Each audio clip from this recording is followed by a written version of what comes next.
Welcome back to The Void Speaks. Tonight, I'm sharing 5 true horror stories that will make you question everything you thought you knew about reality.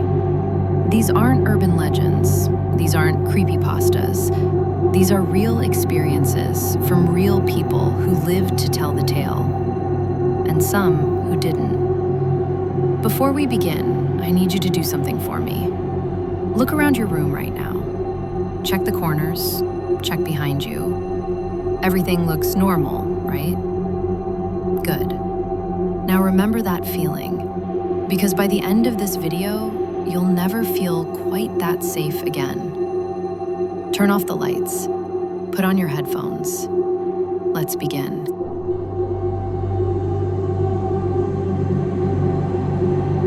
Jennifer and Mark were first-time parents.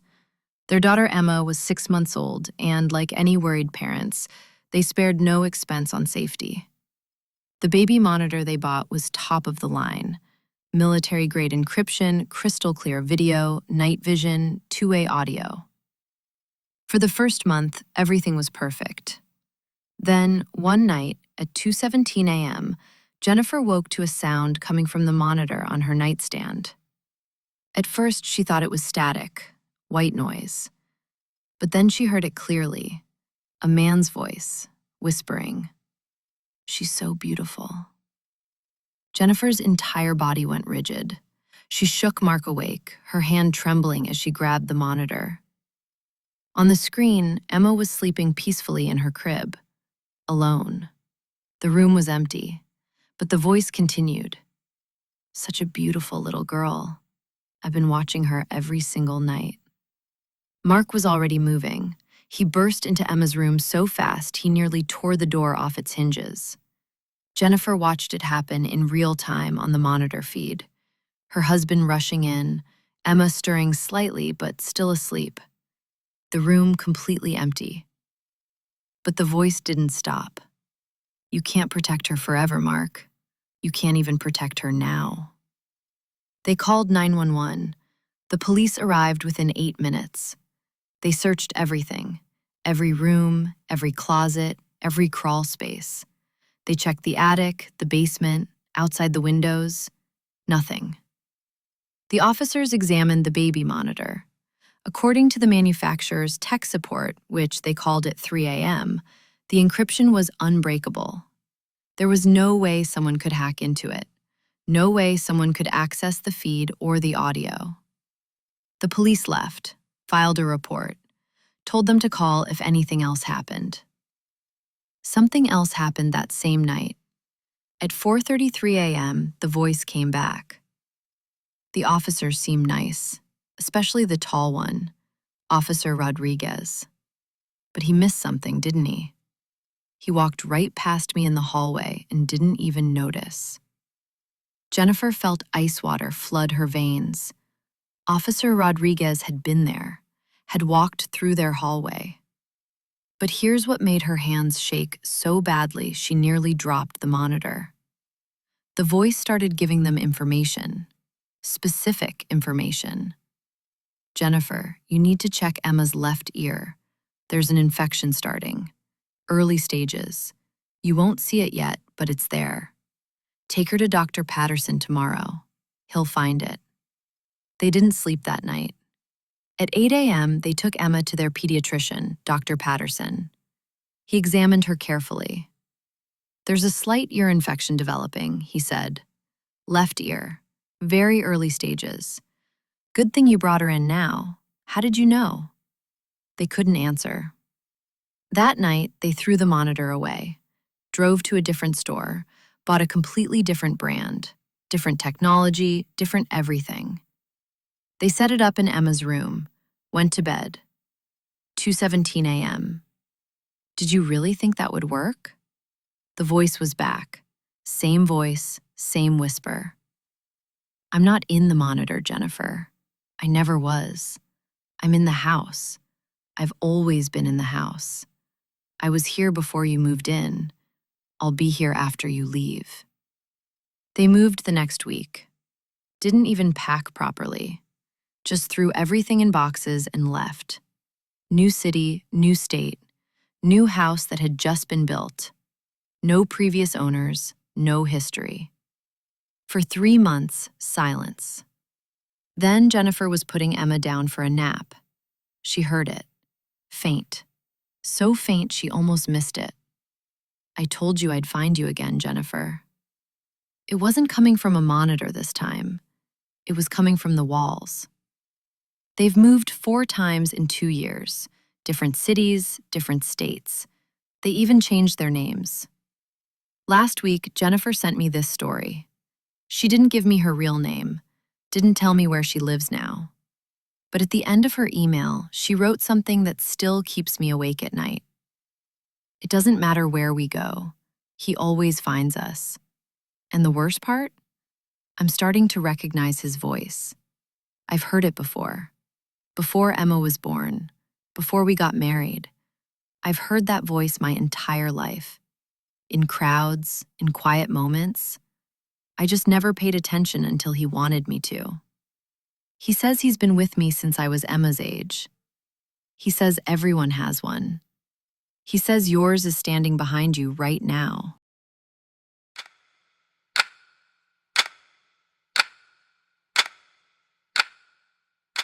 Sarah found the apartment listing online. Too good to be true.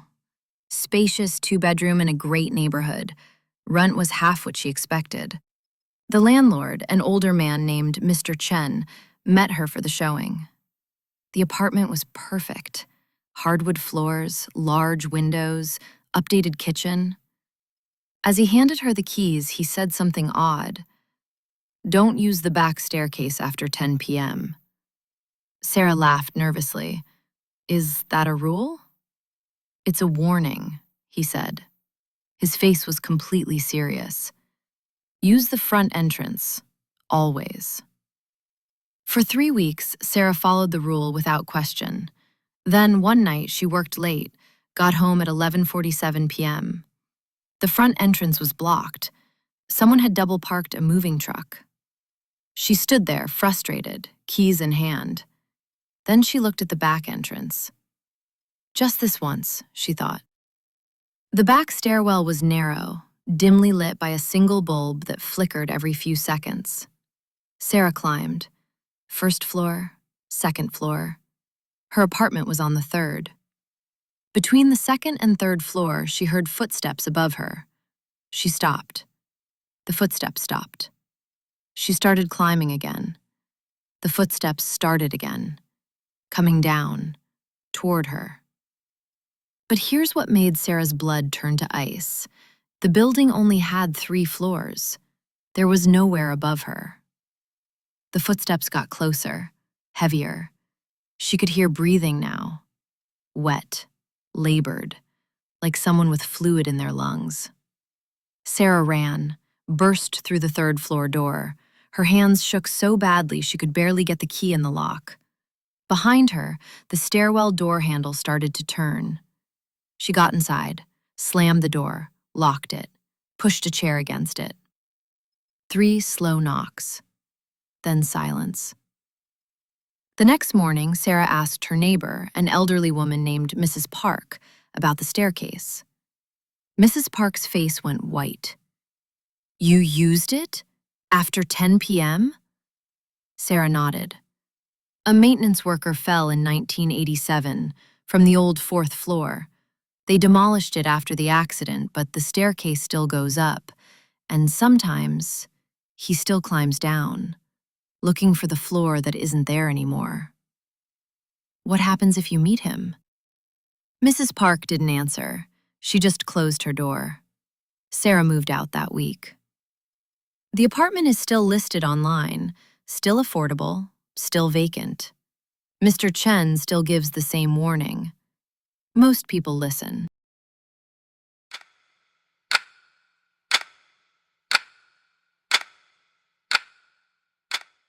It started with a wrong number. Rebecca's phone rang at exactly 3 a.m. Unknown caller. She almost didn't answer, but what if someone was hurt? What if it was an emergency? "Hello?" Silence. Then heavy breathing. "Wrong number," she muttered and hung up. The next night, 3 a.m. exactly, same number. Hello? This time, a voice, elderly, female, confused and desperate. Is Tommy there? Please, I need to speak to Tommy. I'm sorry, there's no Tommy here. You have the wrong number. No. Tommy lives there. I need to tell him something important. Please, let me talk to Tommy. Ma'am, I don't know any Tommy. You have the wrong. He needs to know! The old woman's voice cracked with desperation. He needs to know what's coming. Please, tell Tommy to check the basement. Tell him. Rebecca hung up, blocked the number. The calls continued, different numbers every night, always 3 a.m., always the same voice. Where's Tommy? Why won't you let me talk to Tommy? After a week, Rebecca stopped answering, but the calls kept coming. She'd wake up to her phone buzzing on the nightstand, 10 missed calls, 15, 20, all at 3 a.m. Then the voicemails started. The first one was just crying, an old woman sobbing. The second one, Tommy, if you can hear this, check the basement. Check behind the old furnace. You need to find it before they do. The third one, they're getting closer, Tommy. I can hear them upstairs now. I don't have much time. Please check the basement. Rebecca went to the police. They traced the numbers, all disconnected, all belonging to phones that hadn't been in service for years. On the 10th night, Rebecca decided to answer. What do you want? Silence. Then that shaking, elderly voice. Rebecca? Her blood went cold. How do you know my name? Rebecca, sweetheart, it's Grandma Pearl. Rebecca's grandmother Pearl had been dead for 15 years. This isn't funny. Who is this? I need you to do something for me, sweetheart. I need you to go to your basement right now and check behind the furnace. I don't have a basement. I live in an apartment. Not that apartment, the house. 4247 Maple Street, the house you grew up in. Rebecca hadn't thought about that address in years, her childhood home. Her parents had sold it a decade ago. What's in the basement? Something I buried. Something I should have told Tommy about before I died. Your grandfather. He needs to know. They're digging it up, Rebecca. The new owners. They're renovating. They're going to find it. Find what? The man I killed. The line went dead. Rebecca tried to call back. The number didn't exist. She drove to 4247 Maple Street the next morning. Police cars everywhere. Crime scene tape. The new owners had been renovating the basement. They found a body behind the old furnace. Skeletal remains. Buried for over 40 years. The police identified him as Thomas Tommy Mitchell, Rebecca's grandfather. Her grandmother Pearl had called him Tommy. The calls stopped after that night, but sometimes at exactly 3 a.m., Rebecca's phone lights up. No sound, no vibration, just the screen glowing in the darkness. Incoming call. Grandma Pearl. She never answers.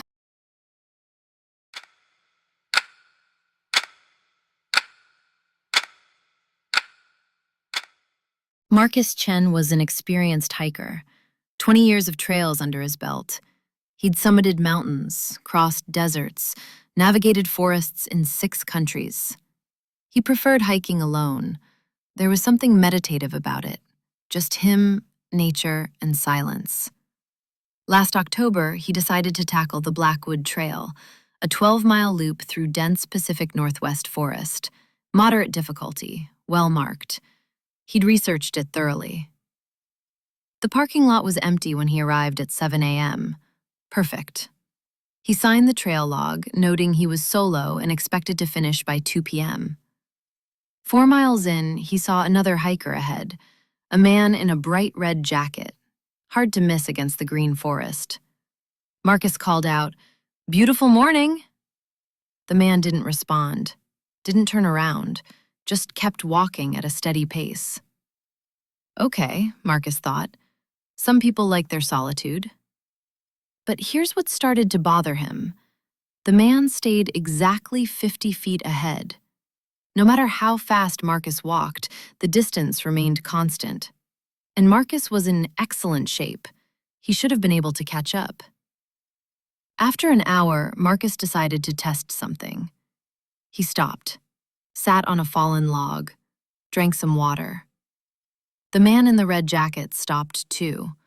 Didn't sit, didn't drink, just stood there, 50 feet ahead, facing away. Marcus called out, "Hey, are you okay? Do you need help?" No response. He stood up, started walking again. The man started walking again, same pace, same distance. 2 more hours passed. The trail wound deeper into the forest. The trees grew thicker, the sunlight dimmer. Marcus checked his GPS. He was 7 miles in, halfway through the loop. The man in the red jacket hadn't stopped once, hadn't drunk water, hadn't rested, hadn't even slowed down. Marcus felt the first real flutter of unease in his chest. He decided to try something. He walked faster, almost jogging. The man in the red jacket matched his pace perfectly. The distance stayed exactly 50 feet. Marcus stopped abruptly. The man stopped instantly. Too fast, impossibly fast, like someone had pressed pause on a video. "Who are you?" Marcus shouted. Slowly, very slowly, the man in the red jacket turned around. Marcus saw his face, and everything inside him went cold. It wasn't that the face was monstrous or disfigured. It was worse than that. It was almost right. Like looking at a photograph that had been very slightly corrupted, features that were human but not quite aligned properly. Eyes that were a centimeter too far apart, a nose that was at a slightly wrong angle, a mouth that was too wide, stretched just a bit too far across the face. And the smile, that too wide smile. The man raised his hand, waved, a slow, deliberate wave. Then he spoke, but his mouth didn't move. The voice came from everywhere and nowhere. "Keep walking, Marcus." Marcus felt every muscle in his body lock up. "How do you know my name?" "I know everything about you, Marcus Chen. Born April 15th, 1988, lives at 2847 Riverside Drive, apartment 4B. Works as a software engineer at TechFlow Solutions. Hiking alone, as always." "What do you want?" The smile widened, impossibly wide now. "I want you to keep walking. The trail must be completed. The loop must be closed. Those are the rules." "What happens if I don't?" The man tilted his head. The movement was wrong, like his neck had too many joints.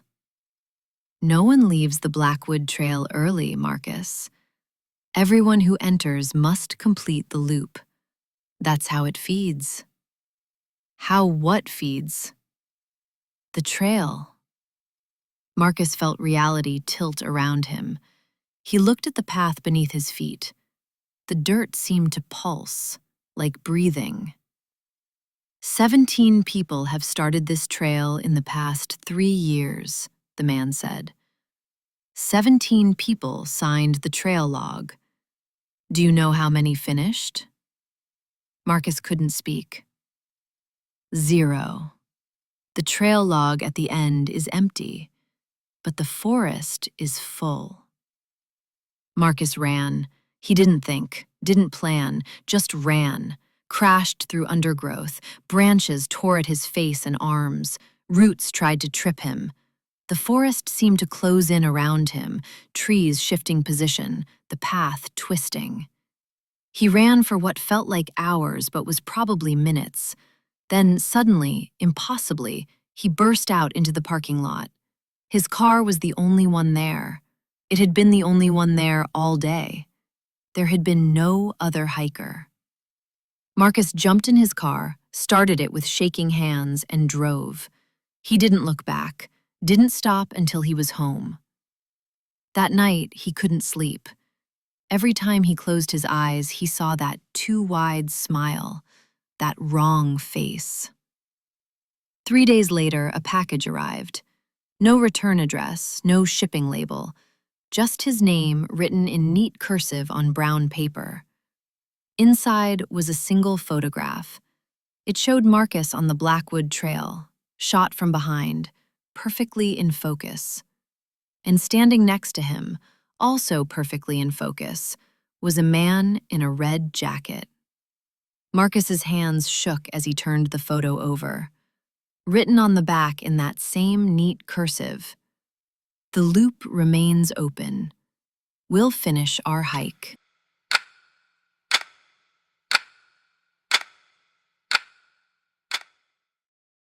David bought a dash cam after a close call with an aggressive driver. Nothing fancy, just something to protect himself legally. He installed it, set it to record automatically when the car was running, and forgot about it. 3 weeks later, he got into a minor fender bender. The other driver was clearly at fault, but she claimed David had run a red light. David smiled. He had proof. That night, he sat down to review the footage. The first thing he noticed was the timestamp in the corner, 7:34 p.m. He'd been driving home from work. The footage showed exactly what he remembered. Green light, him entering the intersection, the other car running the red and hitting him. Perfect. He saved the clip. Then, out of curiosity, he decided to watch more of the footage, see what else the camera had captured during his daily commute. That's when he saw her. At 7:12 p.m., 18 minutes before the accident, the camera had captured something in the back seat. A woman. David lived alone. No one had been in his car that day except him. He rewound the footage, watched it again. There she was, in the back seat, pale skin, dark hair, wearing what looked like a white dress. She wasn't moving, just sitting there, staring at the back of David's head. His hands started shaking. He skipped forward in the footage. 7:15 p.m., still there. 7:20 p.m., still there. But now she was leaning forward, closer to him. 7:25 p.m., her face was inches from the back of his head. Her mouth was open, like she was screaming, but there was no sound. 7:30 p.m., she was gone. 4 minutes before the accident, she just vanished. David checked the footage from previous days. She was there, always in the same spot, always staring. Sometimes for just a few minutes, sometimes for the entire drive. How had he never seen her? How had he never felt her presence? He went to his car, checked the back seat with a flashlight. Nothing, just empty leather seats. That night, he couldn't sleep. He kept thinking about that face, that open mouth, that silent scream. The next day, he decided to install a second camera, one facing the back seat. He drove to work. Normal drive, nothing unusual. When he got to the office, he immediately checked the footage. The rear-facing camera showed an empty back seat, the entire drive. But the front-facing camera, the dash cam, showed her sitting there, clearly visible, staring at him for the entire 20-minute commute. 2 cameras, same time, Same car, different realities. David took his car to a mechanic. "Check everything," he said. "I don't care what it costs." The mechanic called him 3 hours later. "Mr. Harrison, I found something. Under the back seat. Looks like it's been there for a while." It was a wallet. Old, water damaged. Inside was a driver's license. The woman in the photo was the woman from the footage. Emily Patterson died in 2019 in a car accident in David's car. The previous owner had never mentioned it. David sold the car the next day, took a huge loss, didn't care. But here's the thing that still keeps him awake. His new car, brand new, fresh off the lot, no history, no previous owners. He installed a dash cam out of habit. Last week he checked the footage. 7:12 p.m., a woman in the back seat. Different woman, different face, but the same silent scream. David doesn't drive anymore. He takes the bus now, sits in the front, never looks back. But sometimes on the bus, he sees someone in the window reflection, a woman in a white dress, always sitting right behind him, always screaming in silence. 5 stories. 5 people whose lives were changed forever by something they can't explain. The question is, what's watching you right now? What's in your back seat? What's standing in the corner you haven't looked at yet? Before you go to sleep tonight, check your room one more time. And remember what I said at the beginning. Everything looks normal, right? If you made it this far, leave a comment telling me which story disturbed you the most, and subscribe for more true horror stories from the Void. Until next time, keep your lights on. The Void is always speaking. The question is, are you listening?